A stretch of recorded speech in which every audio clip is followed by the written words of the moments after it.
Hi, welcome to the Jon Gaunt broadcast, the Jon Gaunt podcast. Today we're going to talk about J.D. Vance, the number 2 when it comes to the United States of America. He's been quite critical of our government in particular, but indeed our whole culture over the past few weeks since he got into power with Donald Trump. But I want to ask you, is some of it justified, or is it all totally unjustified and he should butt out of our politics?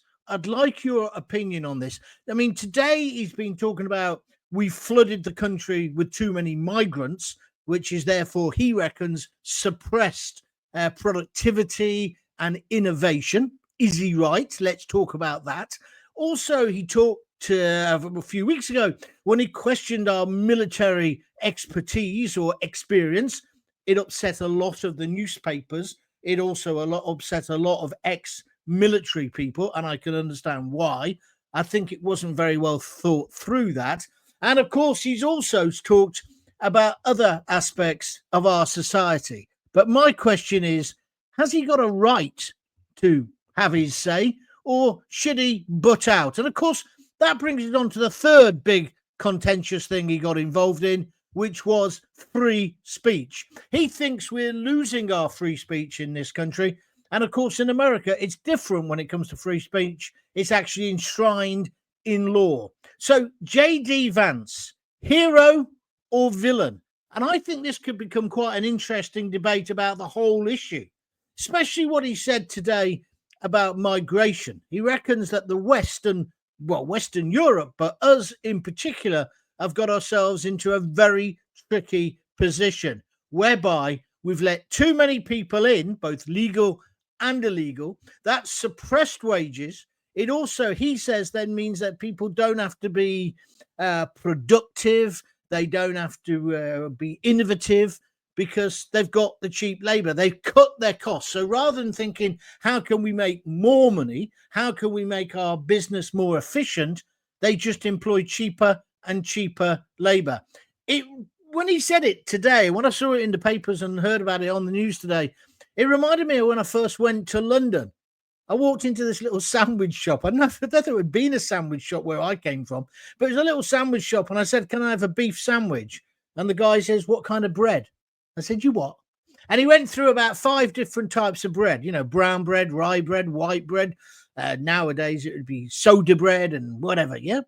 And it was like incredible. And then, okay, just brown bread, mate. That'd be fine. Wholemeal. So then he said, what beef? Salt beef, this beef, the other. And then he had an East European accent. And basically everybody working in the shop was. And this was like, I came from Coventry. So I understood immigration. I understand integration.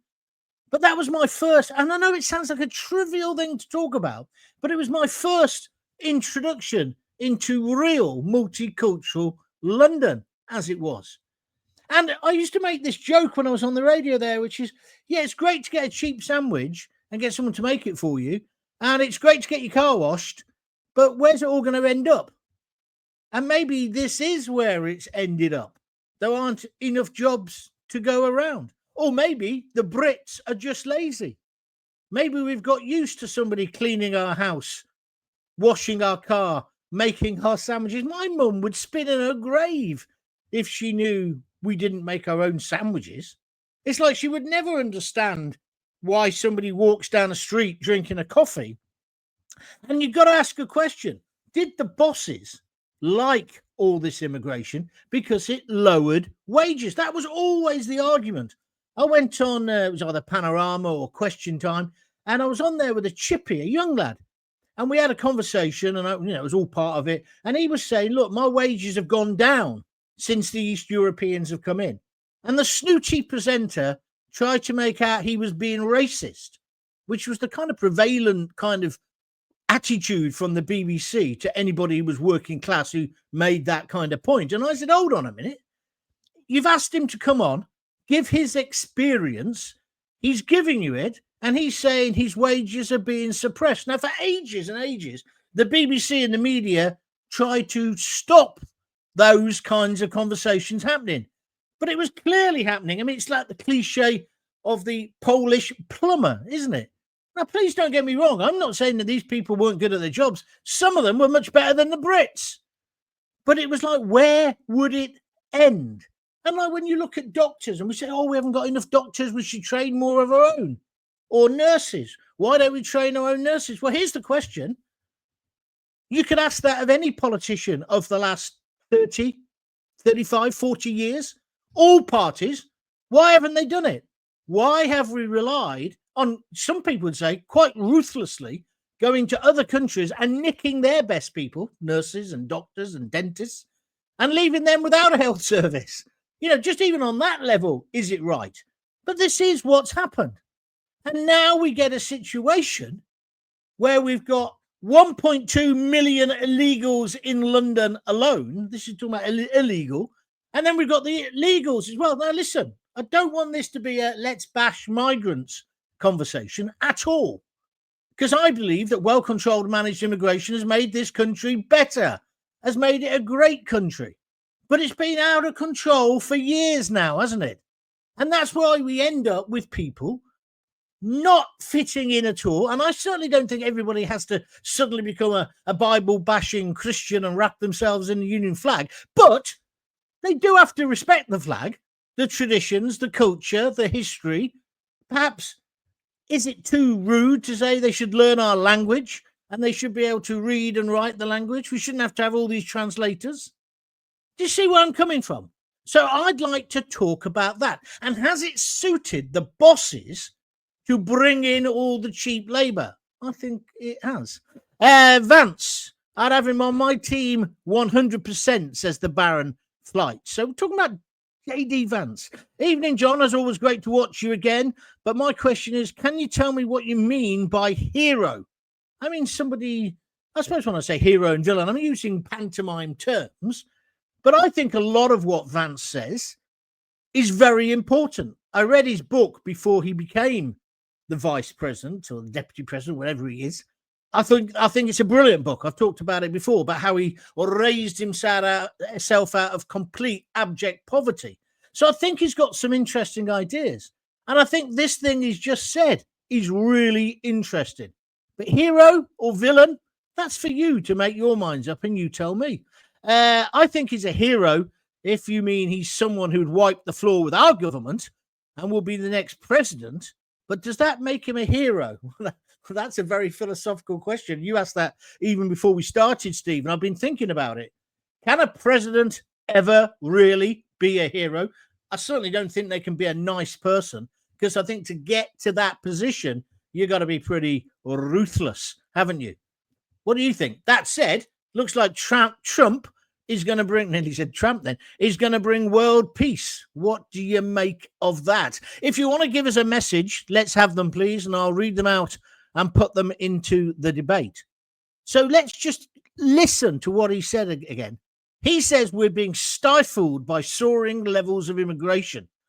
He says, this was yesterday, he said this, Western nations like ours, we're growing lazy by relying on cheap labor instead of driving productivity. So it's not just slagging off the boys and girls on the assembly line or in the factory. It's the management. It's the idea of innovation. He was talking to some top tech geniuses when he gave this address. He said this, I'd say that if you look in nearly every country from Canada to the United Kingdom that imported large amounts of cheap labor, you've then seen productivity stagnate. So he thinks it then holds back the country. You get that kind of turbo boost of the economy going crazy like it did a few years ago. Sandwich bars everywhere, people washing your car and all the rest of it.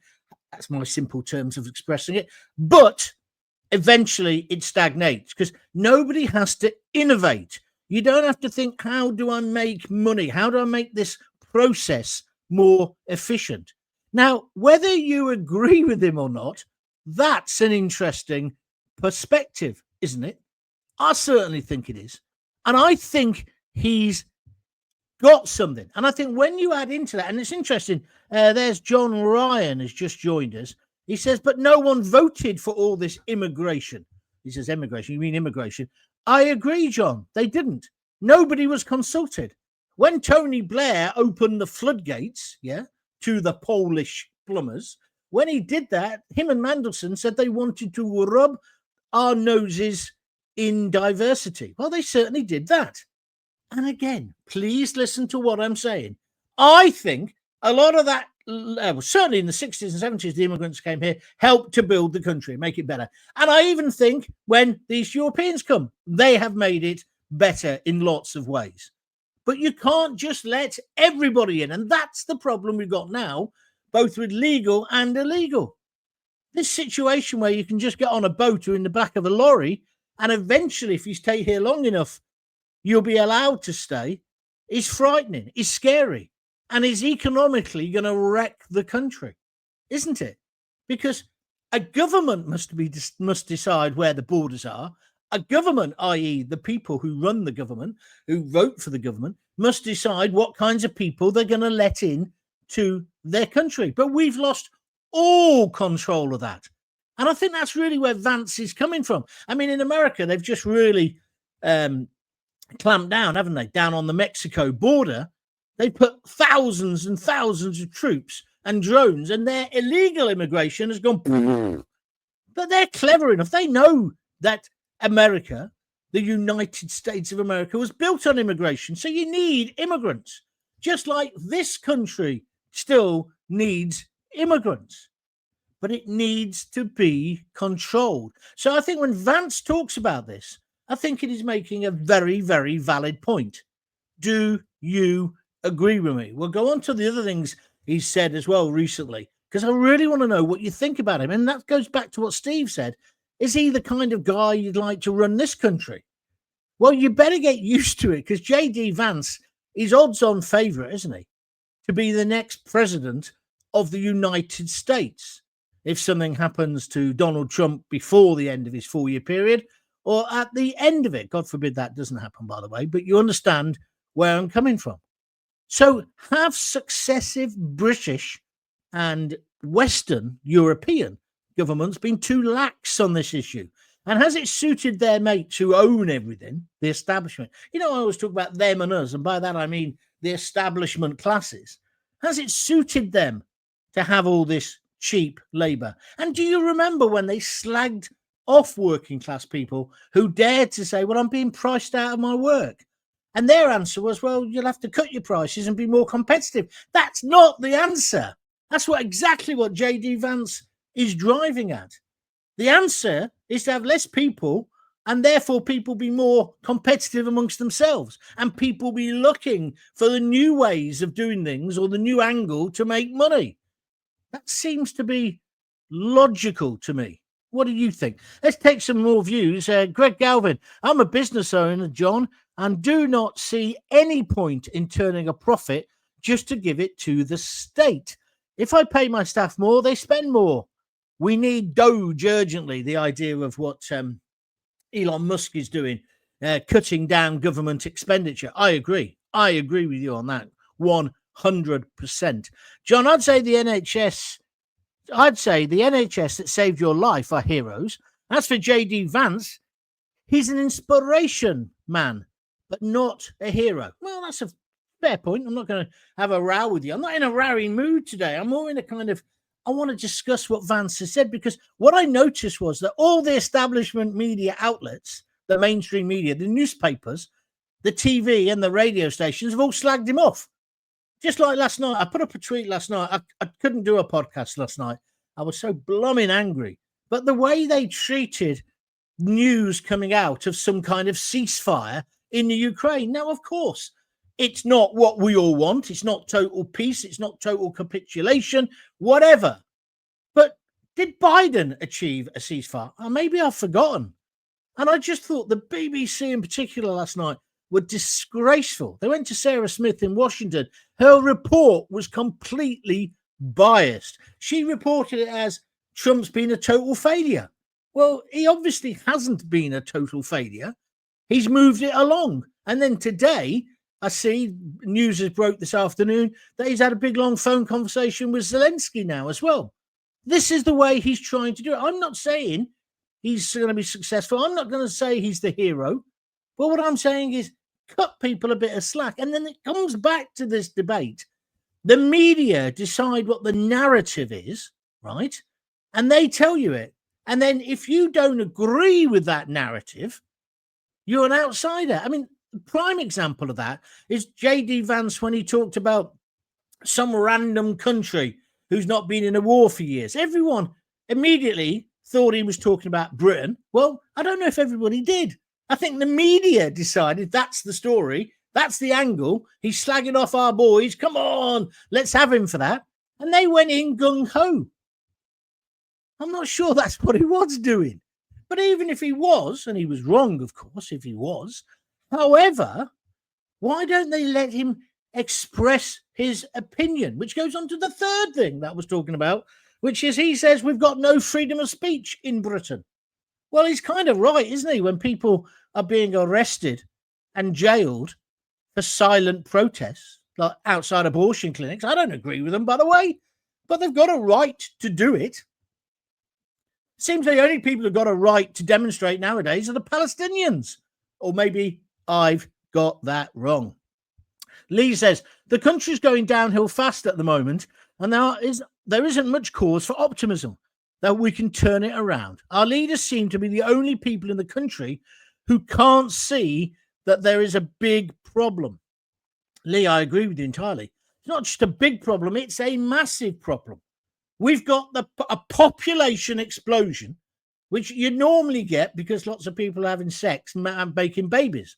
However, the settled community in this country aren't having babies. The birth rate is declining. This is all down to the people who are coming in. They're going to be the ones who end up paying our pensions, if there is such a thing, in 20 or 30 years from now.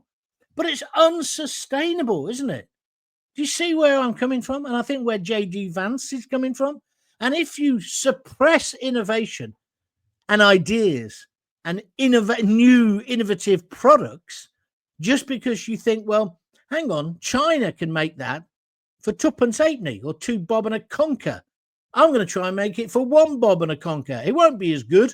It'll be pretty crappy and people just throw it away. And so then we end up in this disposable society where you don't mend anything. I like these new I'd be useless at it. These new repair cafes that are open where people are saying, I ain't going to throw away my vacuum cleaner. I'll try and fix it. I'll talk to an expert, right? Be no good for me. But you see where I'm coming from? But that's what you need. But we're living in a society, oh, well, that's broken. Can't make it work today. Get rid of it. Get a new one. Because everything's cheap. It's that old thing. Was it Mrs. Thatcher? We know the price of everything but the value of nothing. I think it might have been somebody criticising her. But it kind of ties into my way of thinking today. If you're trying to get on, do it now, please. Send me a text. Not a text, it's a little message thing, isn't it? On Twitter, which is where I am. I'm on Facebook. And, of course, I'm here today on my TV channel, Jon Gaunt TV. Sounds grand, doesn't it? It's on YouTube. Why don't you subscribe? It's completely free. And then you'll never miss a show. Hi, John. I agree with you. And I think J.D. Vance is a great public speaker. He's so polished. He puts Starmer to shame. Well, that's true. A plank of wood would put Starmer to shame, wouldn't he? In terms of his ability to communicate. He is a great communicator, nearly as good as Donald Trump himself. But that's because he's lived. I mean, I was reading somewhere, he's only 40. I thought he was older than that. I read his book years ago. But he's only 40. And he's the second most powerful man in the world. And he's got interesting ideas. Because even if you don't agree with his idea about migration and the fact there's just too much and it's stifling and it's stagnating our economy, you've got to say it's an interesting angle to look at it, isn't it? And it's a much more interesting angle than what most of our politicians do, which is send them back. Turn the boats round, as if that's the solution, because it isn't the solution. It's not as simple as that. However, I tell you where they're leading to. And J.D. Vance, I've got to thank him for this, because he tricked my brain into it again. He pushed me back to where I think I know what's happening. Boris said this ages ago, and so has Khan, the mayor of London. This idea that if there's enough people who are here illegally, the only way to solve it is to give them an amnesty. Boris proposed it years ago in London. Khan said similar things. There are other politicians on both sides.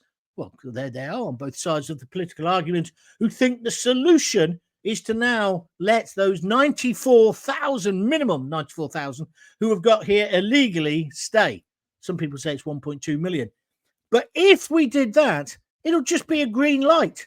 Even more people will come. And also, you think to yourself, if you're, I don't know, say you're in Jamaica, say you're in Australia, say wherever you are, India, right? And you'd like to come and live and work and you've got something to contribute. I mean, there's so many geniuses now in India. They can't necessarily get in because they can't get on a rubber boat and get across the channel. It isn't right that people are jumping the queue.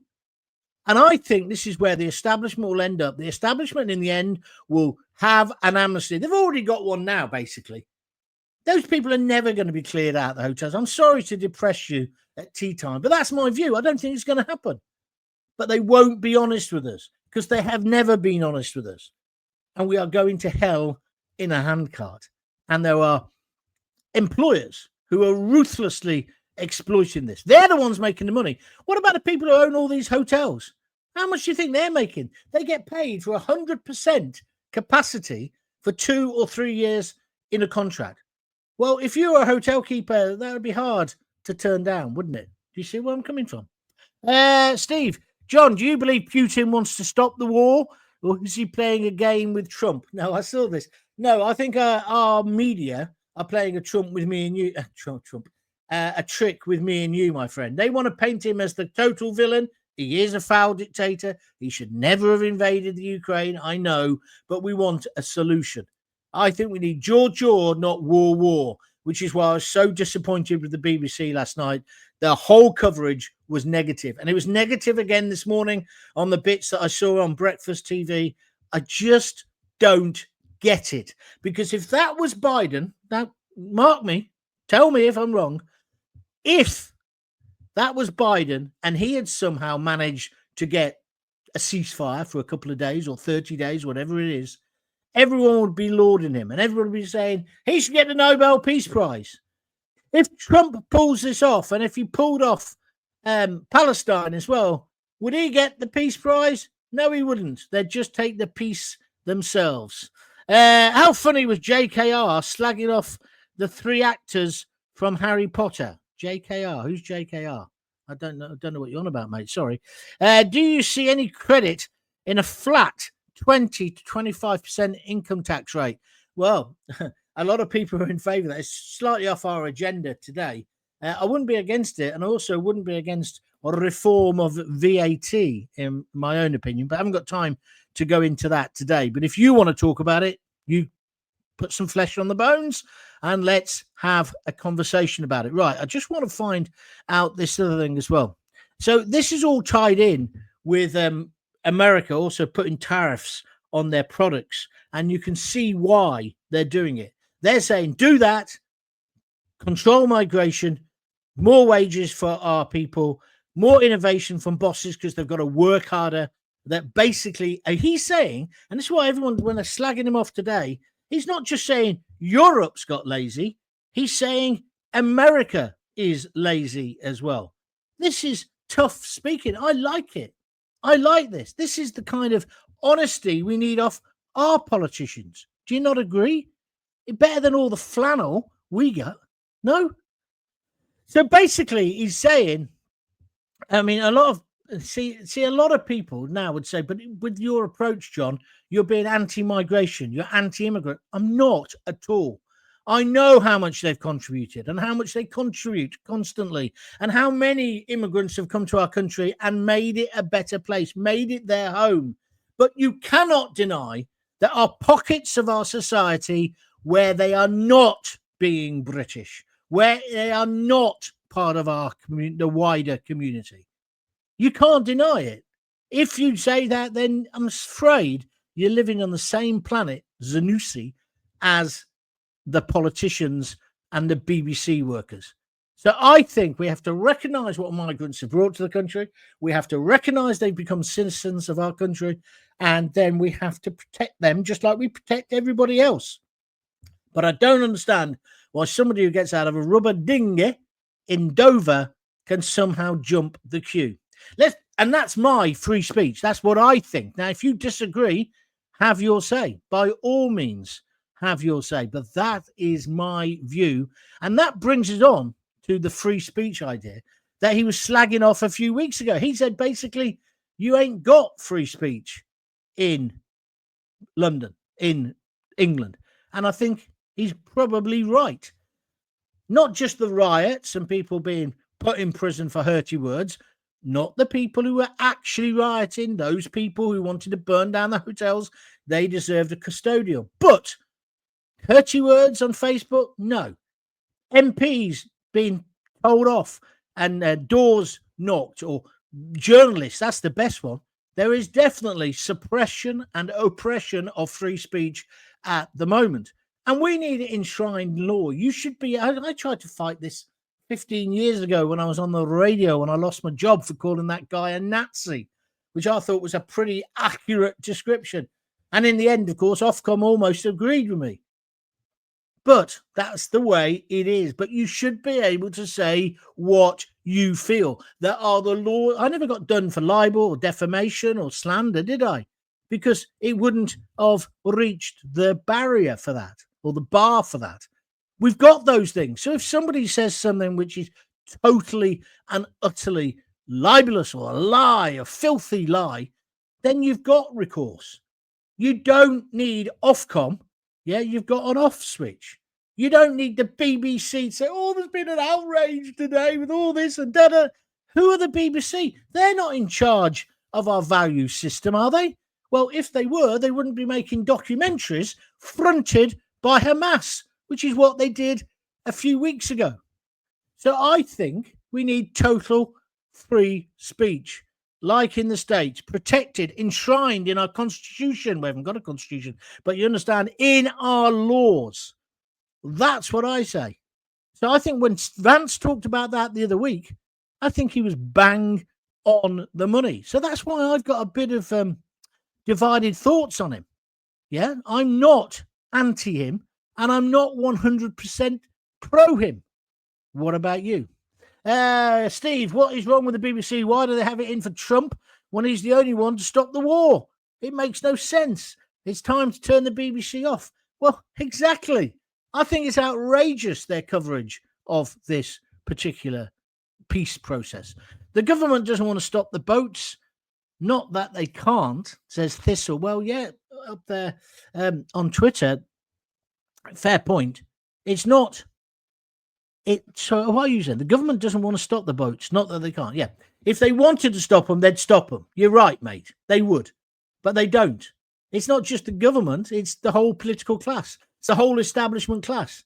They want that cheap labour to come in and undermine your wages. These people are illegal. Well, there's no question about that. If you arrive on a boat or in the back of a lorry and you've not gone through the process, no one can call you a racist for saying this. That's illegal. It's illegal. You can argue about whether it's possible to get into the country unless you do it like that. That's a separate issue. But that's illegal. So they are illegal. But I don't think they care. I think I agree with you, Thistle. Lee Massey, immigrants are required, but illegal immigrants, not so. Not so much. There's a clue in the word, illegal. Glad you're back on top form, John, says Lee Massey. Thank you, Lee. Well, yeah, that's what I always say, isn't it? The clue is in the title.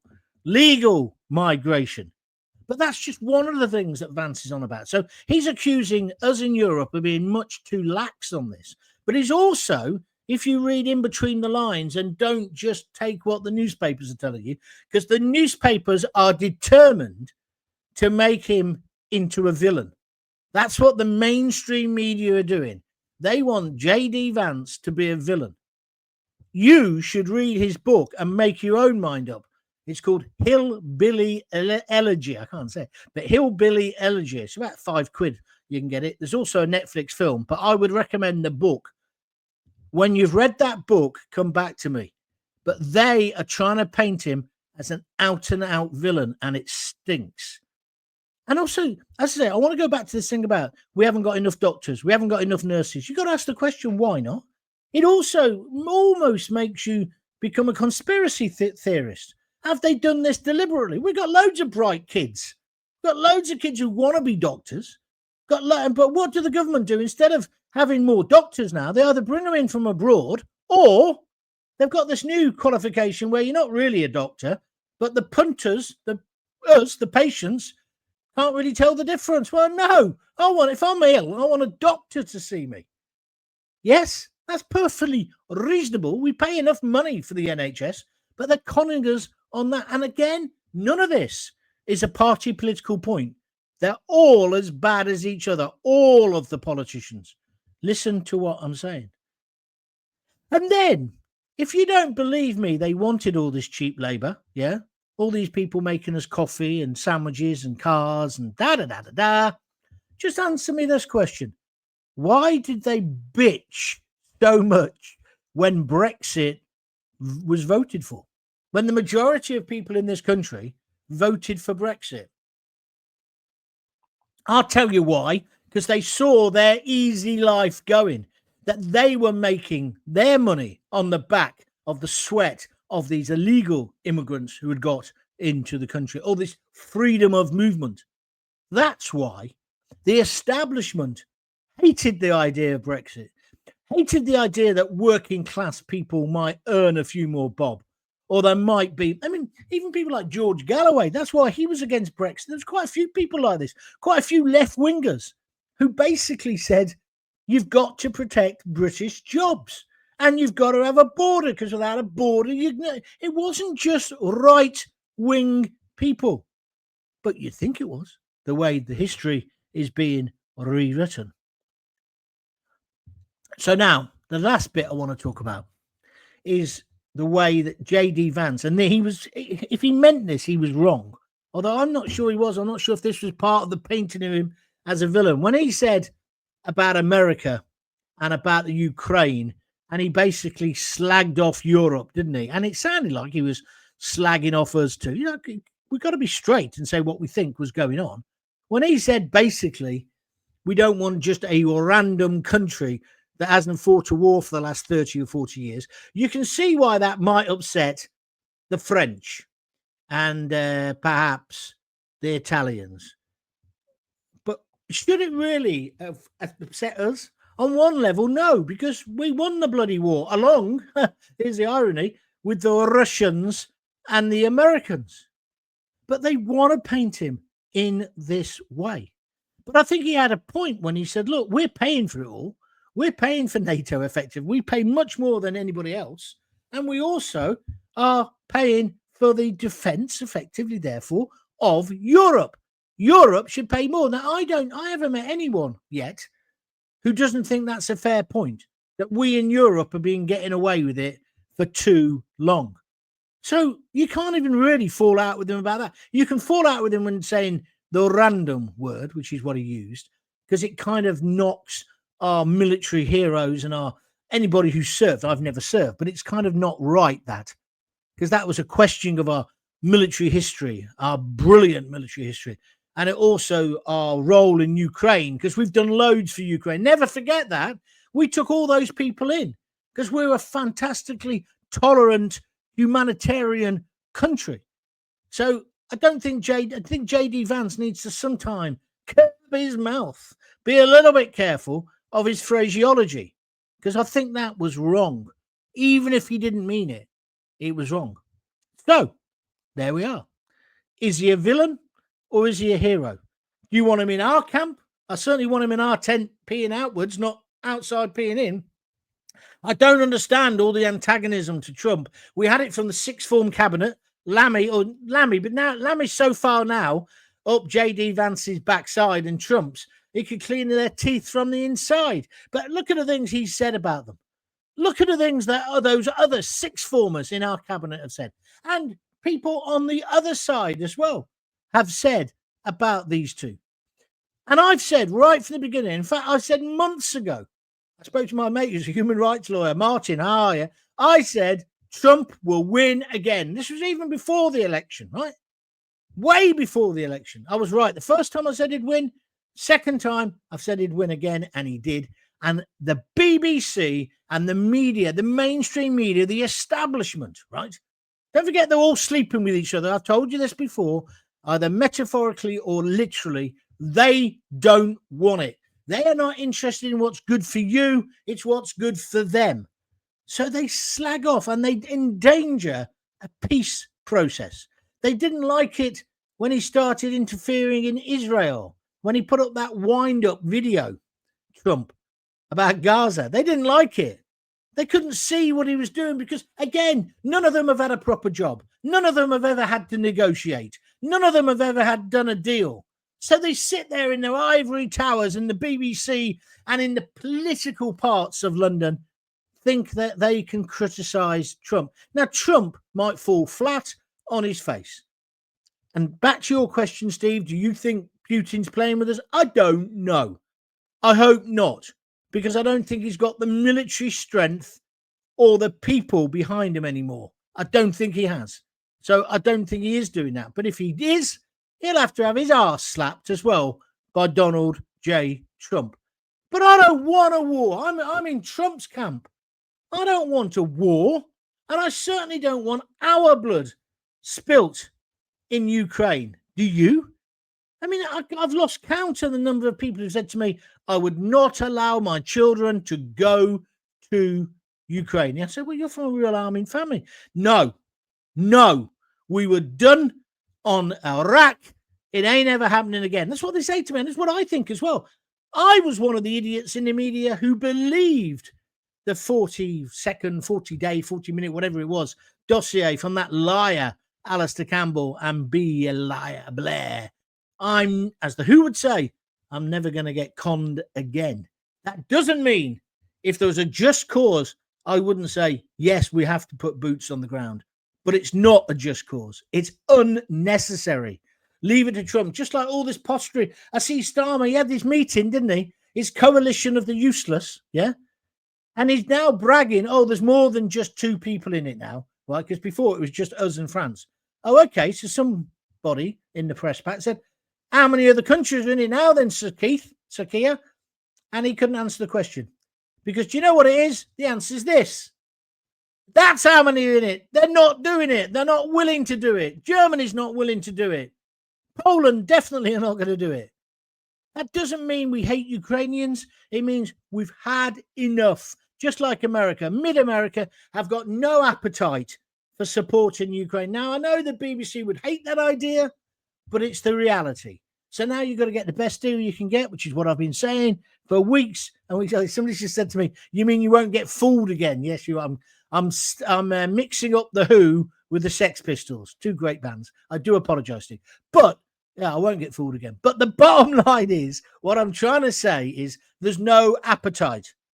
Just like this, you know, Starmer, he keeps saying, I spoke to Zelensky, it was yesterday. Yeah, yesterday. I spoke to President Zelensky and I assured him we were still 100% behind him. Excuse me, Sakia. Who's we? Because I ain't 100% behind him or you. I want the war to stop. I think when Zelensky had his little temper tantrum and threw his toys out the pram, even though I can understand where he was coming from, it was wrong. It was wrong. And as Thistles just said here on my screen, no one wants to die in the foreign land. Goes back to that poem, doesn't it? You're right. Sometimes you have to because it's justified. But I don't think it is with Ukraine. Because I think you've got to look at Putin where he is now and where Russia is now. I don't think it's going to happen. You've got to be tough, which is what Trump's being. But you've got to get a deal that suits everyone. Why won't they even cut him a bit of slack and JD Vance to get on with it? Why? You've got to ask why. Have they got your best interests? Your best interests at heart? I'm going to leave it there. Thanks very much indeed for watching or listening. If you're listening on the podcast, don't forget you can catch up on all of these on replays, or you can get the podcast as well. If you want to join my YouTube channel, please do so. It's Jon Gaunt TV. It's free to subscribe. You can become a fan for 99p. That's something separate. And if you want to chuck some cash in to keep them going, and I'll tell you what, the coffee donations have been drying up a bit recently. I think people are seeing this behind me and they think, look at the size of his house. He don't need no coffee from me, right? It's a green screen I can put different projections on it. It's not real. But anyway, if you want to help out. If you don't, fair enough. Still keep watching. The best thing you can do for me is to talk about my show and tell people to watch it. What's this? Melina says, I'm not white, but I do not see why our boys should go and fight. Starmer is against white men and boys. He can go and fight since he's so keen. Well, Melina, I don't think it's about being black and white. I think the bottom line is, if he's so keen on a war, is he going to send his son? You know, the one who couldn't do his homework at home because it was too noisy because of the press. Would he be okay doing his homework on the front line in the Ukraine? James Avery is the last one today. If you do go to Ukraine and you're front, you won't feel anything. Ain't nuclear yet. I don't know what you're on about. Anyway, thank you very much indeed. John Ryan says, yeah, that's not your real house. Your real house is much bigger. Thank you, John. I shall see you tomorrow, hopefully. Until then, if you've got kids, give them a kiss, give them a hug. Hey. Don't forget to tell them you love them. Thanks for listening and watching. Cheers.